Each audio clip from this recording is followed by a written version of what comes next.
Et en fait, je me suis aussi rendu compte que je n'avais pas posté en 4K alors que j'avais filmé en 4K. Donc bon, c'est pas grave, c'est le début. Et là, enfin donc, là je suis en train de filmer avec mon appareil, mon téléphone. Donc je voulais en fait dans cette vidéo vous montrer mon appareil photo, peut-être faire des petits bruits ASMR avec, et bien sûr transitionner, filmer après avec mon appareil photo, pour que vous puissiez voir dans une même vidéo la différence. Alors je sais pas du coup, vu que je vais filmer avec mon appareil photo et ma caméra. Mon appareil photo c'est en 1080p, ma caméra en 4K. Du coup est-ce que ça va pouvoir quand même être de la 4K à la fin? Bon ça je sais pas. De toute façon toutes mes prochaines vidéos seront en 4K, donc vous verrez bien vraiment le résultat final, que ce soit sur celle-ci ou sur les prochaines, la différence du coup entre appareil photo, téléphone. Donc voilà, en tout cas j'espère que ça vous intéresse. Moi je suis trop contente d'enfin pouvoir filmer cette vidéo. Donc c'est parti, longue intro pour commencer à vous montrer du coup ce fameux appareil photo. Alors voilà la bête. Donc hop, c'est un Sony Alpha 7 IV. Là, bon, j'ai mis un objectif, c'est ouverture 3.5, 5.6 avec zoom 28-70 mm. C'est celui qui est vendu dans le kit de démarrage, que j'ai pas acheté dans un kit, mais je sais que c'est un petit peu le premier prix dans les objectifs. Mais vous savez, on achète le boîtier seul, et le boîtier donc c'est Sony Alpha 7 IV. C'est en fait il y a plusieurs gammes Alpha 7, donc c'est le dernier. Il y avait le 3 avant, maintenant il y a le 4. C'est pas tout à fait vrai parce qu'il y a aussi les S qui sont plus haut de gamme et qui sont peut-être plus pour des pros. On va dire que c'est le plus récent dans sa gamme, voilà. Et il est trop beau, je trouve. Il est mastoc quand même. Franchement il est lourd. En plus avec l'objectif c'est assez lourd à la fin. Attendez. Mais je suis vachement contente. Et ce que je voulais vous montrer aussi. Vous voyez là j'ai mis une coque en caoutchouc. Du coup qui attrape un petit peu la poussière, mais qui est vachement bien pour bien l'attraper. Oui. Pour bien le tenir, pour pas que ça glisse des mains. Et ça protège aussi tous les boutons. Je vous montre de ce côté. Tac. Alors je sais pas si cette vidéo va intéresser beaucoup de monde, mais moi j'aime bien, enfin je sais que même si des fois je m'intéresse pas à ce que l'artiste ASMR va montrer, moi déjà des fois enfin je trouve ça intéressant de voir ce que la personne a envie de raconter. Donc voilà, j'espère que ça vous intéresse malgré tout. Et donc ouais ah mais ça veut pas, attendez, hop. J'adore cette coque en caoutchouc là, qui protège tous les boutons et qui moule tous les boutons, ce qui fait qu'on arrive quand même à voir où ils se situent. Donc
c'est un ASMR, on fait beaucoup. Des fois on montre à la caméra de près.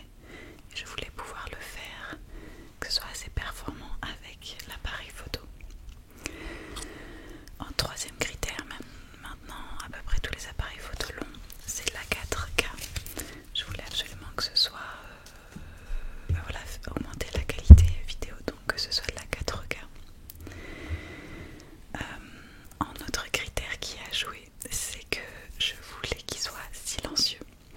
Alors maintenant je pense qu'ils le sont tous, et en fait ce que j'ai découvert après malheureusement, c'est que ça dépend pas tellement du boîtier, ça dépend plus de l'objectif qu'on rajoute ici. C'est l'objectif qui peut faire du bruit quand ça autofocus, mais le boîtier quand même joue beaucoup. Donc si le boîtier est récent, il y a quand même beaucoup plus de chances que l'ensemble soit silencieux, parce que quand encore une fois je zoome, je dézoome, enfin je focus, je défocus, je voulais que ça fasse aucun bruit. Et en plus de ça, je voulais aussi quelque part que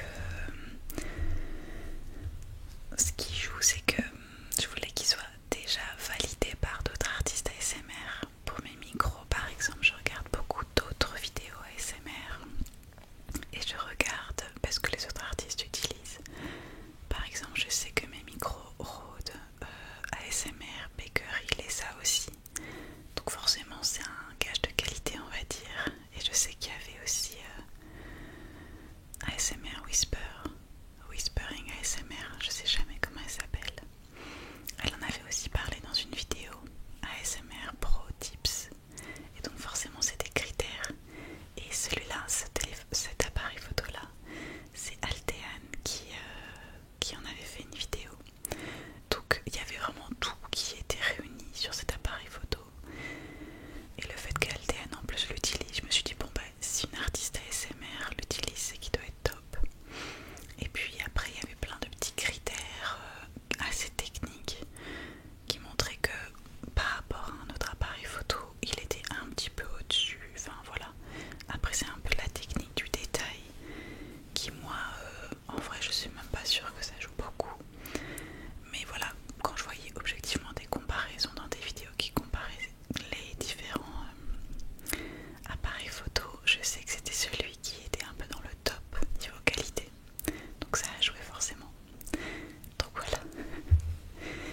Et au final je suis trop contente, il est trop beau. Alors en fait il faut quand même savoir que ce qui joue beaucoup c'est l'objectif. J'avais acheté un objectif au départ, donc la partie ici, avec une grande ouverture, c'était 1.8 je crois. Et la qualité des photos était incroyable, mais vraiment magnifique. Enfin, en basse lumière, tout ça c'était vraiment parfait. Sauf que quand j'ai commencé à faire un test de vidéo, ça faisait du bruit, même sans faire d'autofocus je crois. Ça faisait un petit bruit, mais vraiment super léger. Mais je sais qu'avec nos micros, avec ces micros là on entend. Donc j'étais dégoûtée, mais du coup je l'ai renvoyé. J'ai réussi à me faire rembourser et ce que j'avais testé le soir même, donc c'était le lendemain, j'avais réussi à me faire rembourser. Et c'est pour ça que je me suis dit bon allez, je vais prendre celui-là, le basique, pour commencer, et plus tard je verrai pour trouver un super objectif qui soit silencieux. Donc là je suis à la recherche d'un objectif silencieux. Je pense que je vais tout simplement en louer, parce que ça coûte très cher les objectifs, hein. Ça coûte des centaines d'euros, voire presque, c'est pas des milliers, mais ça coûte des centaines d'euros c'est sûr. Donc ouais, je vais le louer je pense, le tester pour une journée et peut-être en faire une vidéo, et puis après je me déciderai.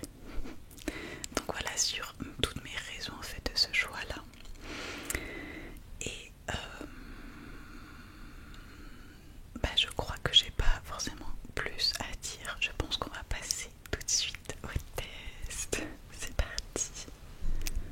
Et ça y est, me voilà enfin avec mon appareil photo, ma nouvelle caméra.